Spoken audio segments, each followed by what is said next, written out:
So Uncouth.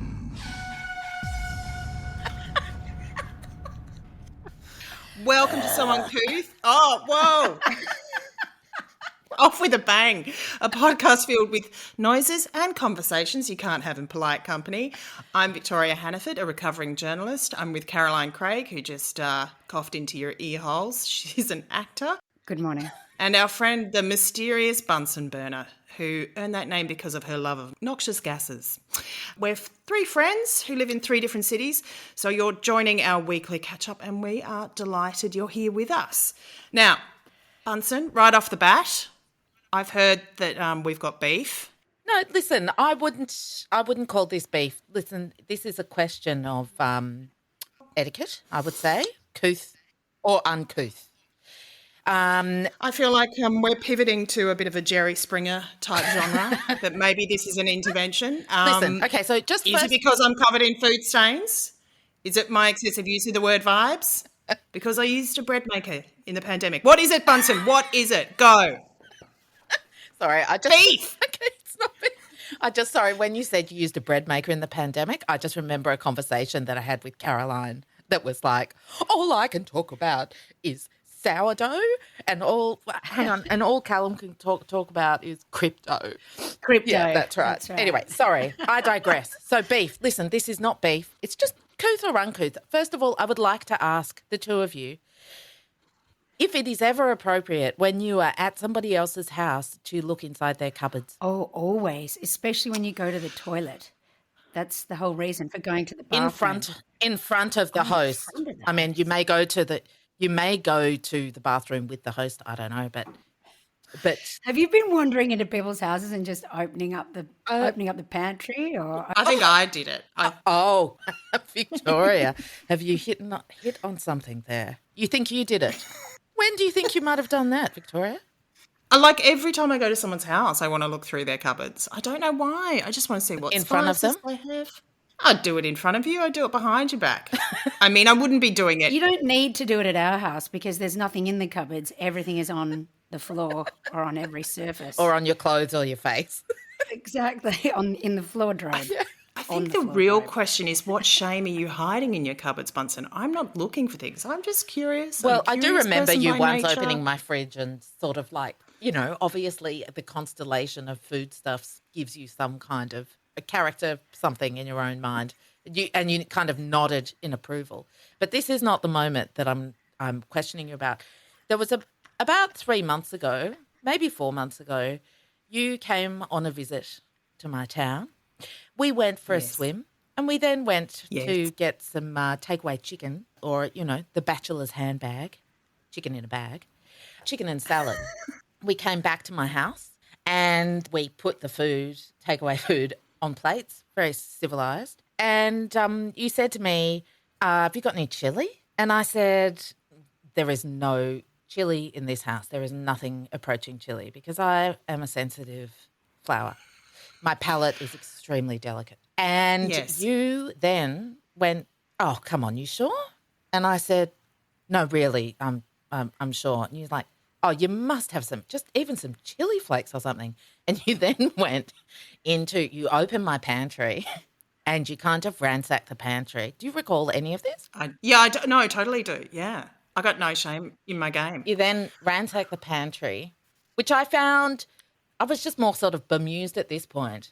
But then I crossed a boundary. Well, it's kind of, someone once explained ADHD to me as like if you imagine a brain is a pantry and some people's pantry / brain, when you open it, they've all got everything in the right place, and other people's brain / pantry, when you open it, it's just a huge mess and it's really hard to find things. And I was like, wow, well, my pantry's like really hard to find shit. So anyway, I just had a little moment when you were looking in my pantry, but then you... Pantry panic. Pantry anxiety. But then you said in absolute desperation, you just sort of couldn't believe that I didn't have any chili. And then you said, have you got any vinegar? And I was like, I think maybe I've got some cleaning vinegar, like that stuff that's in like a 4-litre bottle, you know. And you went, oh, that's okay, that's all right. And then you got this massive bottle of no-name vinegar, opened the lid, poured it delicately into the lid, and then put it on the chicken. And you had a few capfuls the whole time. Wow. Yeah. So I was kind of like, after that, we had we had a lovely time.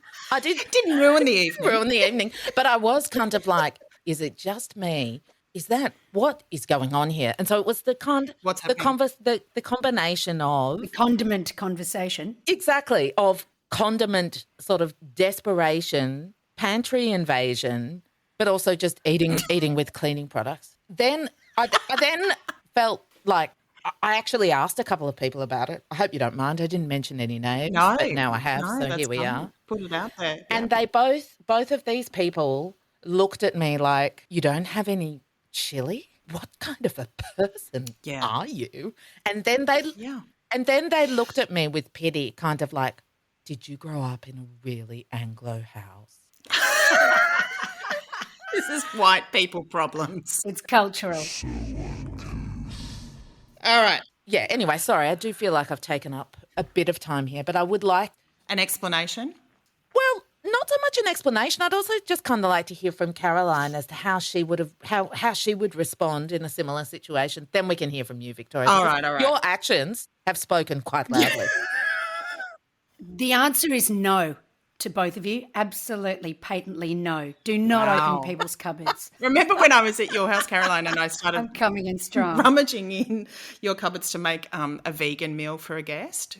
You were saving a life, Victoria, actually. No, but I took liberties then as well. That was battery of pity. We had a roast lamb dinner cooked for a cast of a play and we didn't get there until 10 o'clock at night. And Callum had gone to a lot of trouble. And then we all sat down to this dinner that he'd spent hours cooking, and only to find out that not only was one guest vegetarian, he was actually vegan. And so Vic and I ran there was back a into the big slap kitchen. of and she meat on said, the table. Have you got any beans? Have you got any beans? And started ransacking the pantry. So this is something Vic does. I think maybe she does it. I wonder if she does it to other less familiar friends. Would you just do it to a total stranger? There is a part of me that's kind of like, whose cupboards would I go into? And I'm kind of like, well, I've definitely looked in my parents' cupboards and found kind of items there with a use by date of 1992. Correct. Yes. But I was always looking for mint slice at my grandparents. I just want mint slice or any kind of chocolate biscuit. yeah, I always look in my parents' cupboard, but I don't know why. There's no point. But Vic saved a life that night, and she saved what could have been a dire dinner party situation. And she created a very beautiful Oh, plate well, good of on food you, Victoria. out of a few sad tins of beans at the bottom of So the pantry. did you, There was excessive dip use. in this conversation, context, Victoria, did you save your night with those caps full of vinegar? What was going on there? So, listen, number one, I have a chili addiction. Like, I have chili with every meal. I'm one of those clearly. weird people. It's embarrassing. I realised I'm part of a community that I don't want to be a member of, which is I think they're called chili heads. There's some documentary on some streaming service about chili heads, and they all look like they're into heavy metal or they're goss. Not that there's anything wrong with that, but it's Do just you need a tattoo? Little tattoo. I probably need to be more loud and proud and start my own line of chili sauces. But so often a feature of chili sauces is that, there's a bit of the vinegar, right? So that's a preservative. So that's probably why I went for a stand-in. Yeah, like you're an alcoholic, but you'll drink like paint stripper, like just because there's a trace of alcohol in the. Thank you. Yes, that's a fair assessment. Why do you love it so much? Well, I mean, how far into my past do you want to go? So I hated chili. Then I think I went on a family holiday to Sri Lanka where I blew my own balls off with some hot meals. And I think I just got really addicted to the sensation. Like sometimes it's a near-death experience. I've eaten like the hottest chilies in the world for like stories when I was a journalist, and I came back and I was off my head in the office. I'm like, whoa, guys, whoa! I just, I feel so alive when people are like, you are so loud. What is wrong with you? I mean, that could have been any day of the week. But listen, Can I ask a question though? go. There's two effects of chilies that I'm not sure are palatable. the fact that you can't really taste anything afterwards. That's what I've always felt. And your eye, apart from the fact your eyes are watering, The digestive tract, and then a bit later, the ring of fire. The ring of fire. things aren't so great from the other end. She's doing it. She's got a lot of like forward planning. She kind of goes, oh, like if I have chili now in about 12 hours, that ring of fire, It'll be cleansing. Exactly. I've got a bad work meeting I need to get out of in an urgent state. Guys, because you're not part of the chili community, as I like to call it, what you would find out is that actually it doesn't have either of those effects. You can taste the profile of flavours in different sorts of chilies. So you kind of can choose a chili that you like say if you're in a Mexican joint. Like a green one or Yeah, something. you've got, jalapenos, habanero or, chipotle or something like that. And they're all a little bit different. Some of it, like if it is too intense, and that's rare, you can't taste food. But then, you're high as a kite because it like kicks in this sort of, I don't know, look, I'm not a doctor. I don't know what the response is, but it's pleasant. I enjoy it. It doesn't have a huge effect on my digestive tract, so the ring of fire is not a regular feature. I'll say that.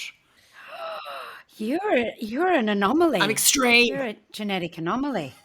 Maybe you've become desensitized. Cauterized. Maybe you've cauterized your ring. I've eunuched my mouth, my taste buds. Yeah.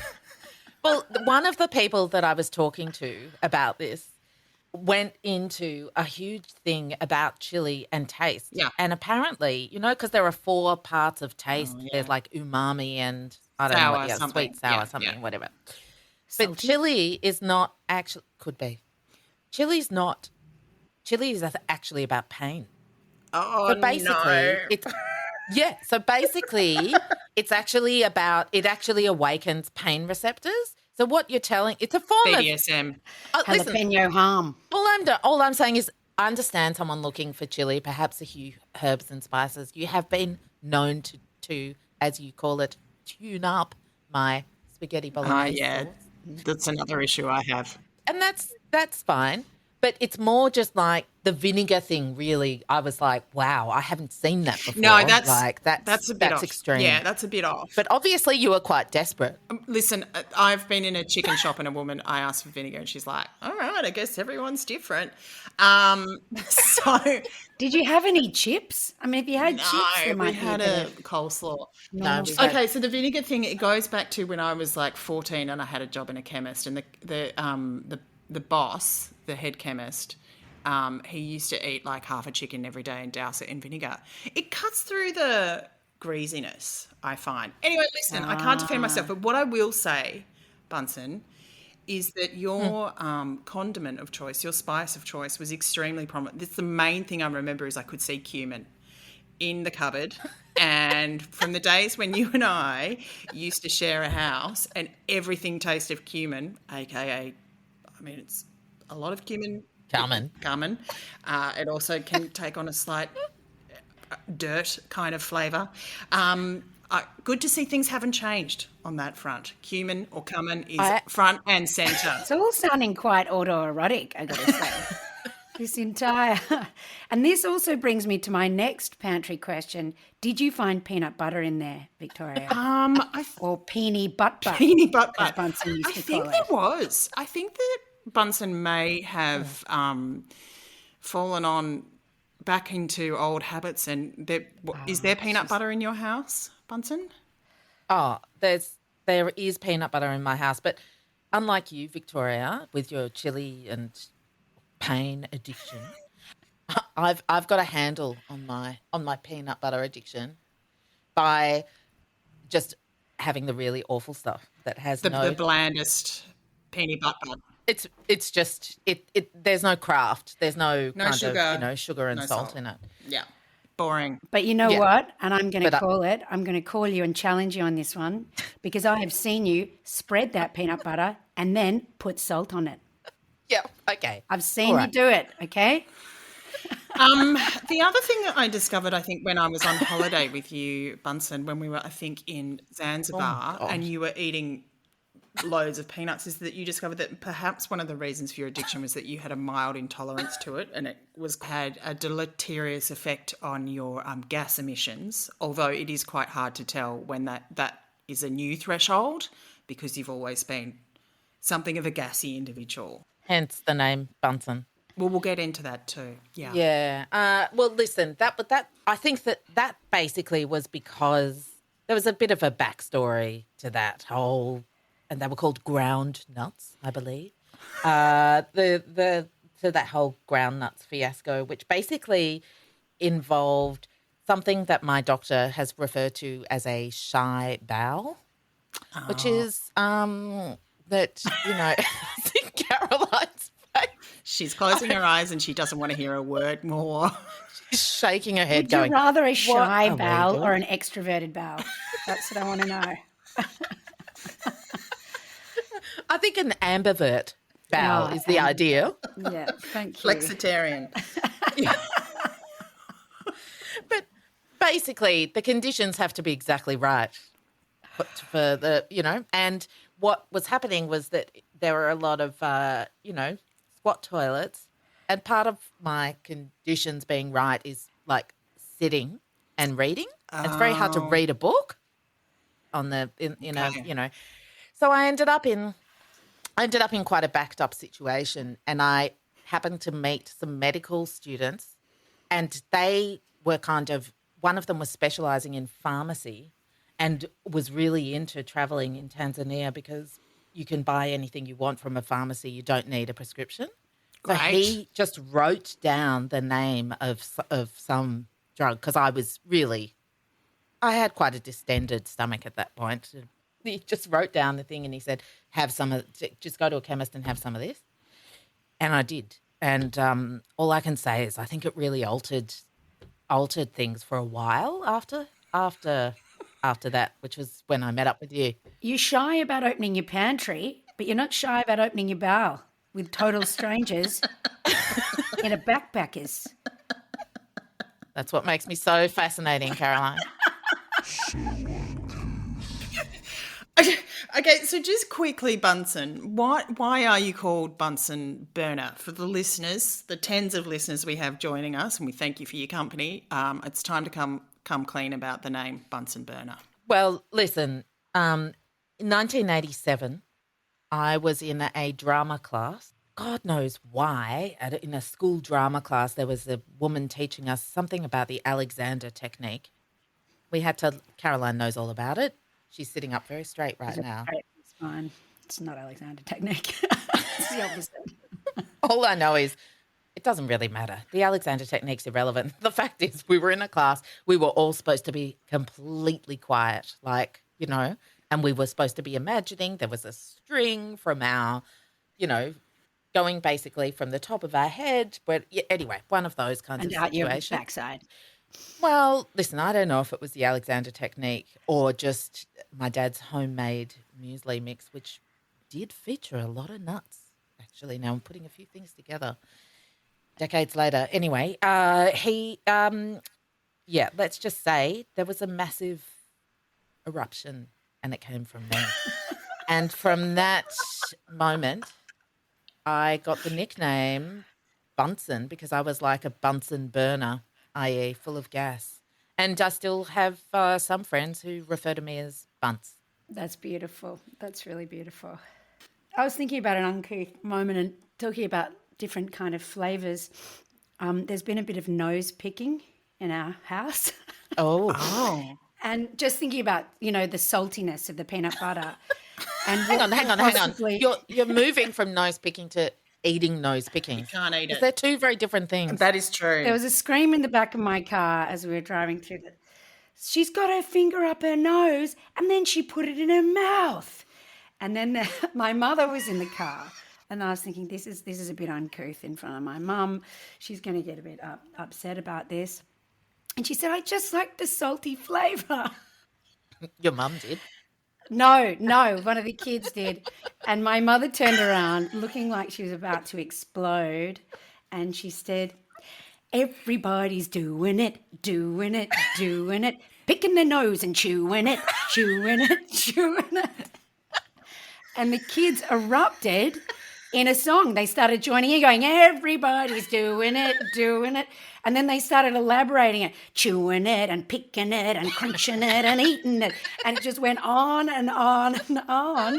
No. And I was horrified.